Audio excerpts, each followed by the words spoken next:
সৃষ্টিতে channel bright. আসসালামু আলাইকুম, আমি শাপলা ম্যাডাম।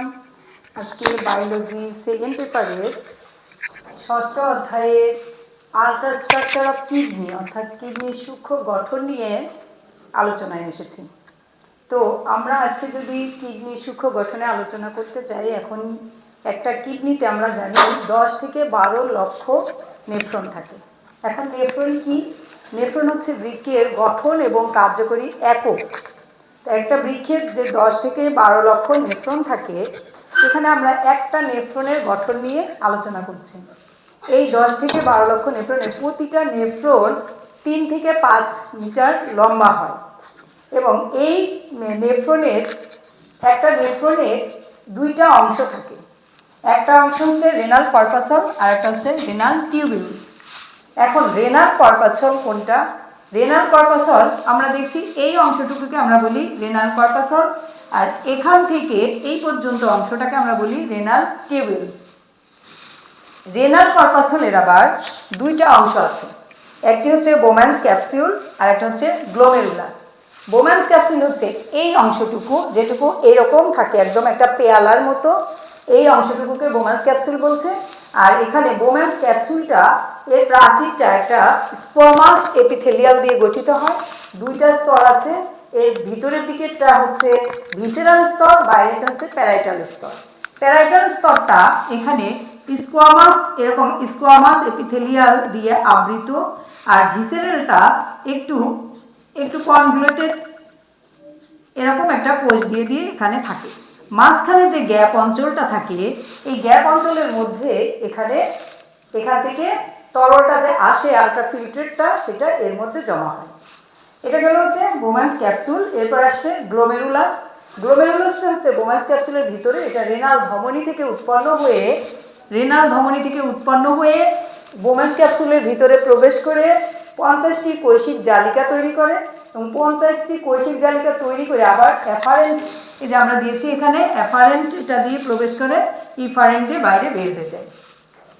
যেহেতু অ্যাফারেন্টের সম্মুখে এই প্রবেশের পথটা প্রশস্ত এবং ইফারেন্টের প্রবেশের পথটা সরু, এর কারণে সবসময় এখানে একটা চাপ থাকে এবং এই চাপের কারণেই এখান দিয়ে রক্ত এর মধ্যে পরিশ্রুত হয়ে তরলটা এর ভিতরে চলে আসে, যেটাকে আমরা আলট্রাফিল্ট্রেট বলছি। এই রক্ত চলে আসে এবং এই পথ দিয়ে তুলনামূলক কম বের হয়, যার কারণে এখানে একটা প্রেশার থাকে। এই তরলটা, এটা গেল হচ্ছে আমাদের রেনাল কর্পাসল। আর এরপর এসে আমরা এখান থেকে এতটুকু হচ্ছে আমাদের রেনাল টিউবিউলস। রেনাল টিউবিউলসের 3 সেন্টিমিটার দৈর্ঘ্য, প্রায় লম্বাটা হচ্ছে 3 সেন্টিমিটার। এই রেনাল টিউবিউলসের আবার 3টা অংশ আছে। কি কি? একটা হচ্ছে প্রক্সিমাল কনভলিউটেড টিউবিউলস অর্থাৎ নিকটবর্তী এই অংশটুকু, এটুকুকে আমরা বলছি প্রক্সিমাল কনভলিউটেড টিউবিউলস।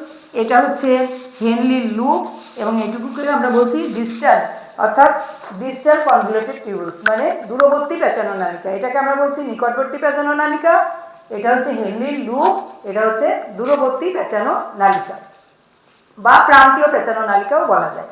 তো এখানে আবার এই লুপ অফ হেনলি, যেটা হেনলি লুপ, উনি একজন জার্মান চিকিৎসক, ফ্রেডরিক গুস্তাভো জ্যাকব হেনলি, উনি এইটা আবিষ্কার করেছেন। তার নাম অনুসারে এটাকে হেনলি লুপ বলা হয়েছে। এটার আবার 2টা অংশ আছে, যেটা নিচের দিকে নামছে এটাকে আমরা বলেছি অবরোহণ, অর্থাৎ এখানে দেওয়া আছে ডিসেন্ডিং যেটা, আর এটা হচ্ছে উপরের দিকে উঠছে, এটাকে আমরা বলছি অ্যাসেন্ডিং।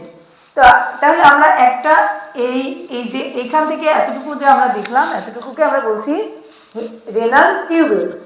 এই রেনাল টিউবিউলস একদম শেষে যেয়ে এখানে যেটার সাথে যুক্ত হয়েছে, এইটাকে আমরা বলি সংগ্রাহী নালিকা। সংগ্রাহী নালিকা অর্থাৎ একটা বৃক্কে যে 10 থেকে 12 লক্ষ নেফ্রন থাকে, সেই নেফ্রন প্রতি মিনিটে 225 মিলিলিটার রক্তকে পরিশ্রুত করে প্রতি মিনিটে 1 মিলিমিটার মূত্র তৈরি করে, 1 ঘন সেন্টিমিটার মূত্র তৈরি করে, এবং এই প্রায় 99% রক্ত পানি আবার পরিশ্রুত হয়ে রক্তে চলে যায়। তাহলে এখানে আমরা কি দেখতে পেলাম বন্ধুরা, যে এখানে আমরা একটা নেফ্রনের কয়টা অংশ দেখলাম? 2টা অংশ, একটা হচ্ছে রেনাল কর্পাসল আর একটা হচ্ছে রেনাল টিউবিউলস। আমরা যে রেনাল একটা নেফ্রনের কথা বলছি, এই একটা নেফ্রন বৃক্কের কোথায় থাকে?